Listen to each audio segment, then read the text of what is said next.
KW Continente presenta los análisis y comentarios del ingeniero José Isabel Blandón y Fernando Correa. Muy buenos días, Panamá. Hoy es jueves, 27 de mayo. Bueno, un día en el que empezamos con lo ocurrido ayer. Hay otra nueva audiencia en el caso del expresidente Ricardo Martinelli, que será mañana. Va a hablar sobre la prescripción de los dos delitos que quedaron vigentes, de los cuatro que habían acusado al expresidente. Su partido, RM, anuncia protestas el martes frente a la inacción de Cancillería. Atención, porque hay orden de proceder para el tramo marino entre la cinta costera 3 y el Causeway de Amador, en un momento en el cual el gabinete aprobó un paquete de estímulos para el turismo. De eso también vamos a tener entrevistas en el día de hoy. ¿Qué pasó ayer? Esa es la pregunta que nos hacemos todos. Este tranque en el área oeste, sumado, este socavón ha habido en la entrada de Arraiján, sumado a un daño de una mula en el área del Puente Centenario, colapsó totalmente la ciudad. Hay gente que pasó hasta 5 horas en llegar a La Chorrera. Así que esperemos que las autoridades hayan tomado cartas en el asunto y hoy, por lo menos, sea el tráfico más fluido dentro del caos que hay debido a esta reparación que se está haciendo a la entrada de Arraiján. Bueno, ¿dónde nació el COVID? Vuelve a la presión sobre que nació en un laboratorio en Wuhan y que el presidente Biden ordena a sus científicos averiguar esta teoría, en un momento en el cual la petición de fin de las sanciones es la condición que pone Nicolás Maduro para abrir un nuevo diálogo en Venezuela. Atención, porque en Estados Unidos fue arrestado ayer el número 2 de la expresidente Áñez de Bolivia. Y bueno, el fútbol siempre tiene esas sorpresas. Ayer el Villarreal, campeón de la Copa de la UEFA, en un partido que fue a penales. El partido terminó 11-10. Patearon los 11 jugadores del Villarreal, incluido el portero, el penal de la victoria, pues nada menos y nada más que frente al Manchester United. El Villarreal es una ciudad, creo que debe ser la ciudad más pequeña de Europa en ganar un título de esta categoría. Así que a los fanáticos del submarino amarillo, felicidades. Don José. Buenos días, Fernando. Buenos días. Buenos días a nuestra audiencia que nos sigue en KW Continente Radio y en Next TV Canal 21. Pero a usted se le quedó la principal noticia deportiva. Zidane renuncia al Real Madrid. Yo creo que no solamente esa es la noticia. Yo no estoy contento por eso, porque yo tengo una gran admiración por Zidane. Pero no es esa la noticia deportiva, porque también Antonio Conte renunció ayer, a pesar de ser el campeón de la Serie A de la Liga Italiana, como técnico del Inter de Milán, y es quien se rumorea que va a ser el próximo entrenador del Real Madrid. Y Zidane posiblemente sea el nuevo técnico de la Juventus de Turín. Así que así andan las cosas. Recuerden que Zidane, antes de jugar en el Real Madrid, era una de las grandes estrellas de la Juventus de Turín en una de sus Zidane siempre será grande. Más gloriosas. Siempre. Oiga, Fernando, quizás la otra noticia deportiva de impacto mundial es lo que está sucediendo en Japón. Pero antes que ir a eso, quisiera decirle a nuestra audiencia de radio y de televisión que tengan mucho cuidado en el día de hoy y de mañana en manejar en la ciudad. Ha habido muchos accidentes por la intransigencia de alguien que no deja pasar, de alguien que quiere colarse por un tercer carril que no existe. Entonces usted tenga paciencia. Esto nadie causó esto porque quería. Sí. Cosas que pasan. Y esto no es tan sencillo de resolver. Es la primera cosa que le quiero decir. Ayer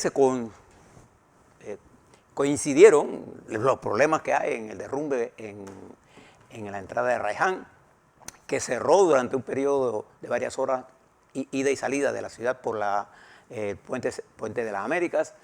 También un camión, una mula, se le cayó el contenedor en la rotonda de Albrook. Y cuando va la grúa a hacer el trabajo, se voltea la grúa y cierra eso ahí. Y se ha formado un pandemonio. Los hombres y mujeres que están trabajando allá en componer el problema, arreglar el problema allá en Arreján están haciendo todo lo que sea. Ahí hay ingenieros nuestros de gran capacidad, tanto de la empresa contratista, del MOP, están trabajando día y noche para tratar de arreglar esto. Mi recomendación es que lo hagan bien. Si no lo podemos arreglar viernes, terminar. Las obras terminan cuando terminan, porque como está lloviendo, el sistema está inestable. Eso no es que abrir un hueco, echar tierra, no. Hay que hacerlo con estabilidad porque estamos poniendo tubería, después tenemos que poner relleno, tenemos que aplanar relleno, tenemos que tener un buen relleno y después tenemos que poner la carpeta de rodante, o sea, y darle el tiempo a que eso frague. De manera que paciencia. Hoy y mañana van a ser días complicados y si esto se extiende al fin de semana, si usted no tiene que venir para Panamá, no venga. No venga. Ni si tiene que ir al interior. Tampoco. Esté tranquilo, ¿no? Porque tenemos otro problema en el puente. Cuando esto pasa, el puente Centenario, por eso la importancia del cuarto puente. No, además de que recuerden que todo lo que origina, el 80% del tráfico hacia la Chorrera, hacia el interior, se va por el puente de las Américas. ¿Qué implica esto? La movilización de todas esas personas hacia el puente Centenario. Quiere decir que eso colapsa también la ciudad. Y créame que al final le sale más barato irse por el puente Centenario que acá. Y esta mañana, como si fuera poco lo que está ocurriendo, hubo un daño en la entrada del puente de las Américas, viniendo de Arraiján hacia Panamá, a unos 10 metros antes de llegar al puente. Estaba trabajando las cuadrillas de la empresa que le da el servicio a Naturgy, Cobra. Con varios camiones ahí, arreglando. Creo que había un problema en un transformador, lo estaban cambiando y ahí eso hizo que se redujera los dos carriles que vienen de Arraiján por la vía derecha a uno. Y entonces, como la gente siempre está apurada, nadie le queda paso a otro. Entonces, si todo el mundo dice pasa uno, y póngase en orden. Y déjese de estar jugando vivo, de querer pasándoselo al otro por el hombro. Por el hombro, y entonces lo que hace es que produce un choque. Bueno, además que hoy, jornada de protesta nacional, anuncia el Suntrack. Yo creo que el Suntrack debiera por la salud mental, por la salud mental de los panameños posponerla, hombre. Pero bueno, les decía que la noticia mundial deportiva más grande, por el impacto que tiene, es lo que está ocurriendo en Japón con los Juegos. Acuérdense que los Juegos Olímpicos están programados para dentro de 2 meses. Para dentro de 2 meses. Y los expertos mundiales en sanidad y particularmente los organismos de control de enfermedades infecciosas están recomendando que cierren que no se haga. ¿Por qué? Ahí va a haber más de 200 representaciones de partes del mundo que se va a convertir Japón, Tokio, en un gran diseminador, no solamente de una variante, sino de las cuantas variantes puedan llegar ahí. Dicen las informaciones que nos están llegando del mundo que Japón no está preparado para esto, ni para tomar las pruebas, ni tiene vacunas suficientes. Y ya los Estados Unidos le pidió a sus atletas, a la gente que no vaya a Tokio. A sus turistas. A sus turistas. Entonces, hay una decisión que Japón debe tomar. O suspende los Juegos o se corre el riesgo, el mundo, de tener un evento internacional de gran importancia, pero de ser un gran diseminador. Y el peligro de eso es que eso va a diseminarse en todo el mundo cuando la gente regrese con variantes que probablemente no estén en los países correspondientes. Entonces, lo mismo está pasando en la Copa América. No se sabe todavía qué va a pasar. Ahí han tomado medidas de suspender. No, Colombia. Argentina todavía no ha dicho qué piensa hacer. Pero Argentina no puede ser con lo que tiene ahora mismo. Sí. Aquí está planteando un problema serio. Millones de dólares se van a perder, pero se puede... Sí, más se perdería si lo que hacemos es expandir el virus nuevamente. Y Japón está teniendo problemas con el incremento del virus. Y si usted quiere tener, mire lo que está pasando en nuestra frontera. Colombia, usted tiene los datos por ahí de Colombia. Fíjense lo que está pasando en estos dos para poder aprovechar en otros temas de importancia. Pues hoy, igual. Como saben, pues el COVID a nivel mundial amanece con 169.399.071 casos. Hay 30.710.433 casos activos. Ha habido 3.529.573 fallecidos hasta ahora. Atención porque Costa Rica amanece con 66.607 casos. Ayer tuvo 2.587 nuevos casos con 31 fallecidos. Y Colombia, pues 198.000 956 casos activos, 23.487 nuevos casos con 514 fallecidos. Y fíjese que nuestras cifras, ayer terminamos nosotros en 6,7 creo que es, aquí tengo las cifras, 6,5% de incremento pasando el 5%. Ahora le hablo sobre eso, pero las fronteras nuestras están calientes, bien calientes. Y en materia, digamos, de América, la situación también está seria. Algunas cosas que usted debe conocer del mundo. En este momento, una de las cosas que está sacudiendo a los Estados Unidos,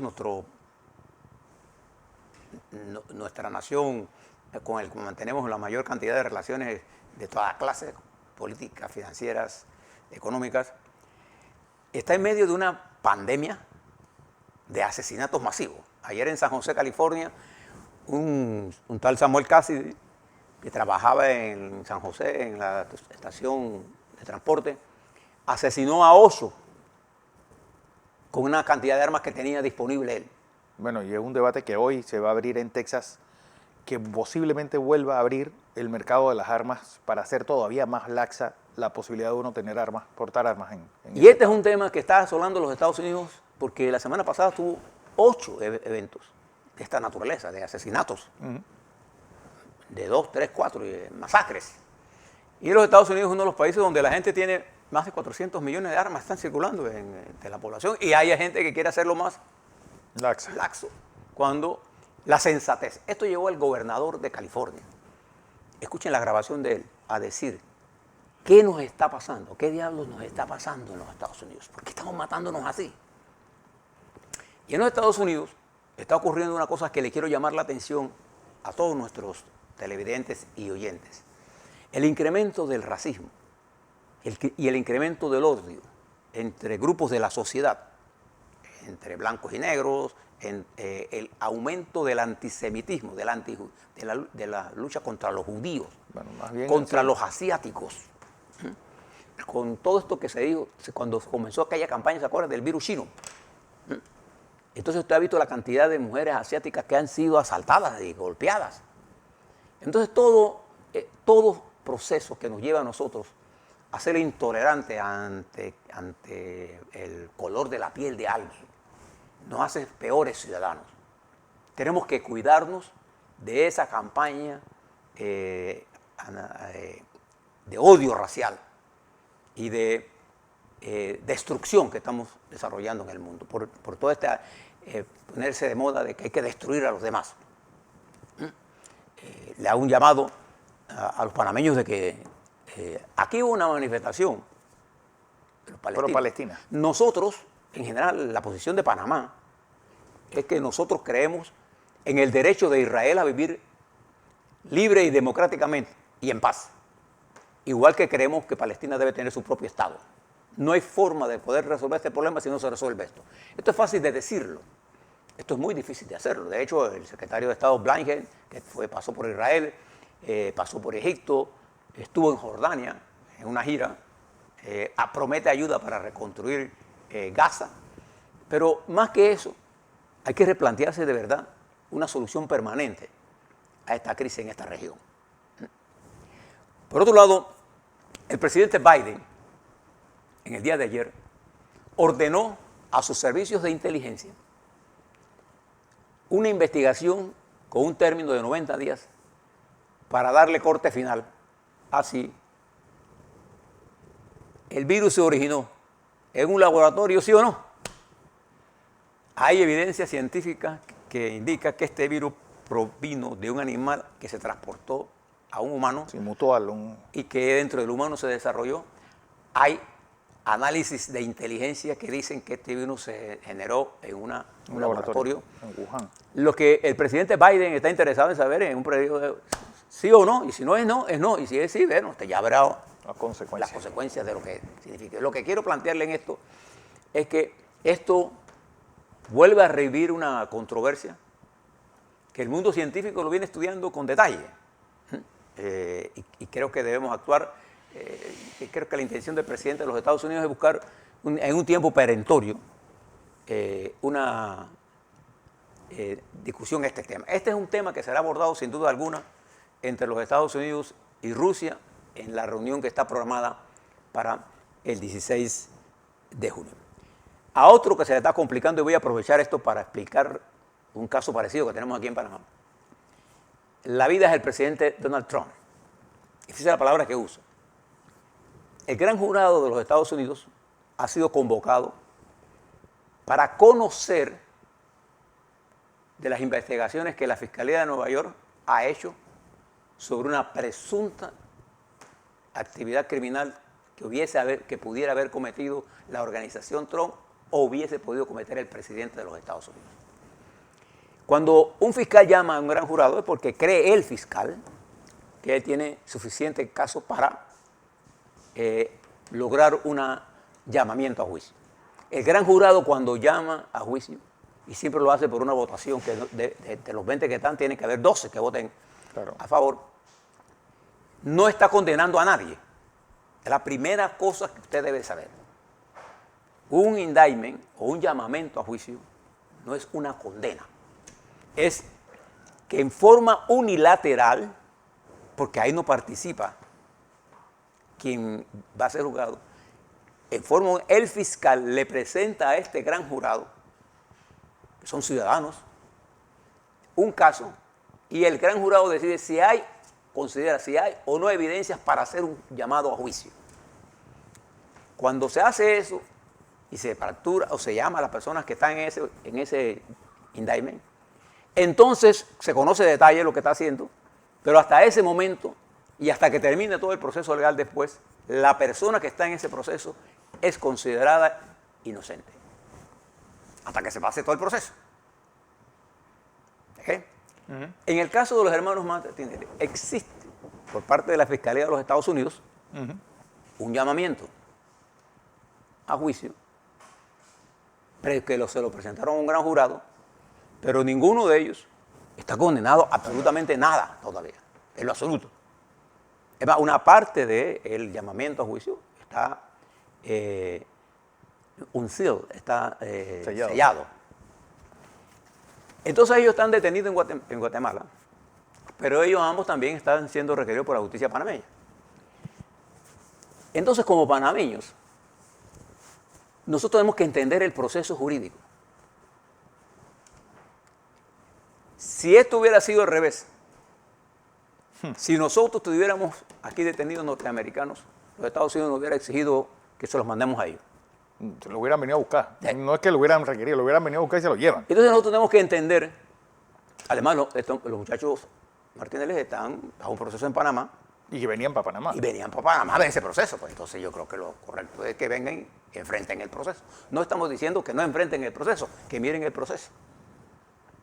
Aquí se ha levantado entonces esta situación y se dan las noticias como si fuera de que ya el indictment de los Estados Unidos significa una condena. No, yo le puedo decir la cantidad de indictments en los Estados Unidos que han pasado y ha terminado en rechazo de los jueces o de los jurados porque no ve pruebas de la fiscalía. Entonces, es la primera cosa que debemos tener. En el caso del presidente Trump, claro que él tiene un problema judicial porque el fiscal tiene los auditos. Ahora, que él sea o no culpable, nosotros nadie puede decirlo. Claro. Esto te tiene que presumir la inocencia de él y él tendrá su defensa, sin duda alguna. Pero esto está ocurriendo simultáneamente en los Estados Unidos. Pero fíjese, dejando al lado los Estados Unidos, que ha tenido una mejoría sustancial en el manejo del COVID. En Estados Unidos, en los últimos 14 días, los casos positivos han caído 32%. Y las muertes han caído 15% en los últimos casos. Bueno, las muertes yo creo que sí, pero sigue siendo el país con más casos activos del mundo. 5.697.893 casos activos. Con la cantidad. Sí, pero digo, la India tiene 6 veces más habitantes y tiene la mitad de casos activos. Con la diferencia es que de la India nosotros no sabemos la cantidad de pruebas. Realmente no se sabe qué es lo que está Es difícil compararlo. Por eso la estructura de los países es muy difícil compararlo porque la India, para poder ellos Bueno, la India tiene, Fernando, usted lo sabe perfectamente, 500 millones de personas marginadas totalmente. Sí, que no se sabe siquiera están enfermos, cuántos de ellos están enfermos. Creo que los Estados Unidos ha hecho un gran avance, hay 270 y tantos millones vacunados, de esos deben haber millones de extranjeros que fueron a vacunarse allá, de todos los países del mundo. De todos los países del mundo.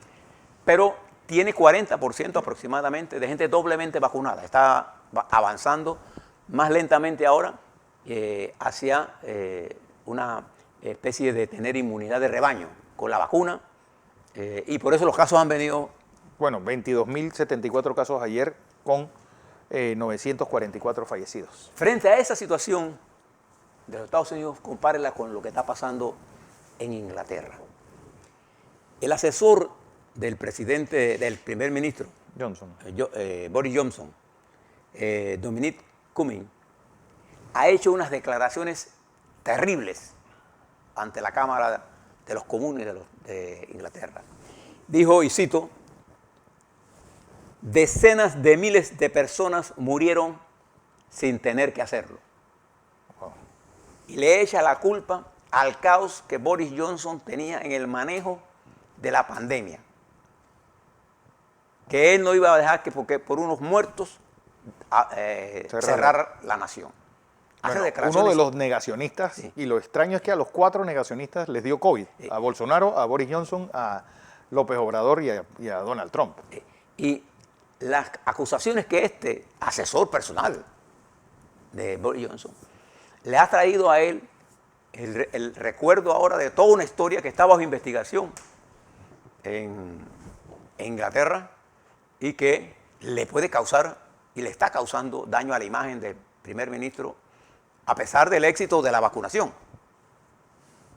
Porque este señor no solamente lo acusa de eso, sino también lo acusa de que utilizaron fondos de la campaña para el proceso electoral. Todo eso se está desarrollando en Inglaterra, como parte, digamos, del COVID. Veamos rápidamente en nuestro continente y los primeros casos que nos afectan a nosotros. Prestamos la atención al desarrollo de los acontecimientos en Costa Rica por el desarrollo de la pandemia allá. Las cifras son aterradoras para Costa Rica y para nosotros, porque lo que pasa allá se cruza para acá. Preste la atención. Preste la atención a lo que está pasando en Colombia en todo sentido.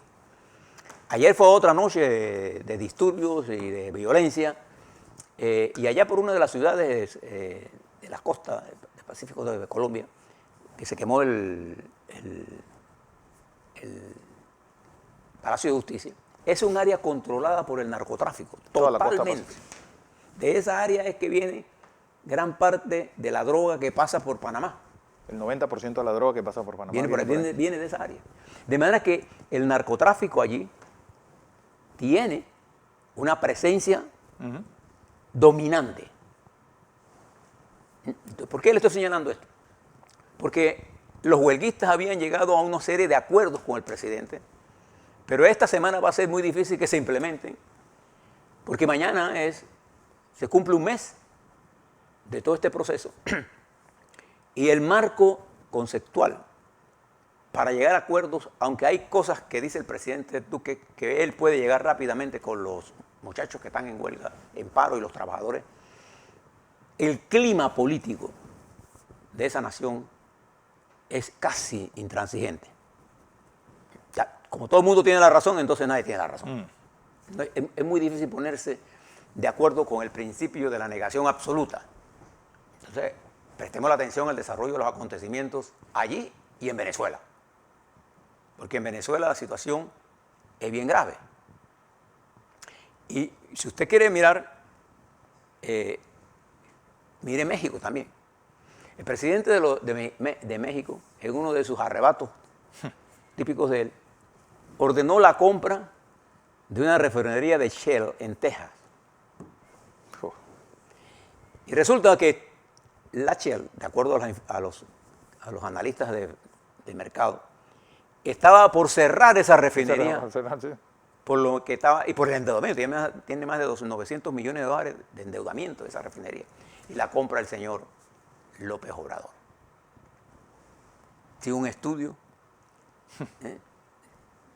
Bueno, somos dueños de allá. Entonces, ahí salió ganando Shell. Por No sé supuesto. si salió ganando México. Y menos Pemex. Además de eso, fíjese, cuando se mueve de ahí hacia Brasil, la situación de Bolsonaro se ha convertido en un problema que Fernando Cardoso, el expresidente, ¿se acuerda? Él, Fernando Enrique, Fernando Enrique Cardoso, gran se enter- socialdemócrata y teórico del marxismo.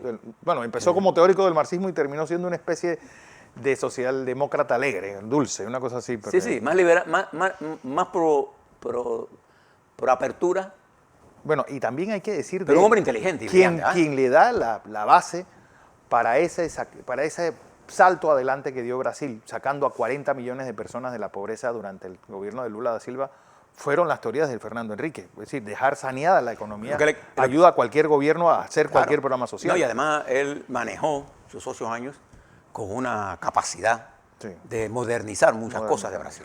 Bueno, Fernando Enrique Cardoso se reunió con Ignacio Lula da Silva. La base de la discusión es cómo enfrentar a Bolsonaro. Y estas dos fuerzas, la de Lula da Silva Y el socialdemócrata. y la de Fernando Cardoso, son fuerzas casi determinantes en Brasil. Preste la atención a esa reunión y esas conversaciones que nunca se habían dado y que ya se dieron hace unos días. Y finalmente,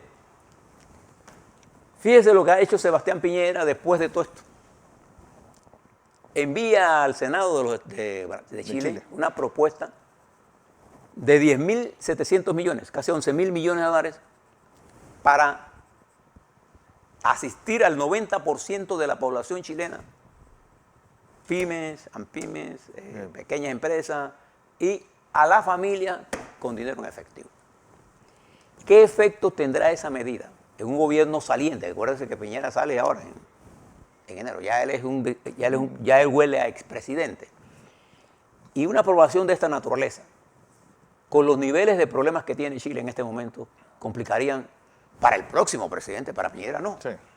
No, yo no sé, nada más que quiero que miren esto esto es parte de una ayuda masiva que quiere hacer él. No sé si tiene la intención detrás de ello mirar el proceso electoral, que es en noviembre, pero el efecto que eso va a tener en la finanza chilena habrá que estudiarlo. En el marco de toda esa situación, las confrontaciones entre los Estados Unidos y China siguen. Esta decisión de Biden de abrir el debate sobre el laboratorio ha irritado a China y ha hecho fuertes declaraciones sobre este tema. Y vamos a darle seguimiento a todo esto para ustedes. A la vuelta, veamos cómo el COVID se comporta en Panamá y por qué debemos prestarle atención a lo que está ocurriendo en nuestras dos fronteras, en Colombia y en Costa Rica. Veamos el señor Lopera. Nos contestó. Y veamos lo que pasó en el caso Martinelli en el día de ayer. Claro. Para ver el panorama que se genera en nuestro país.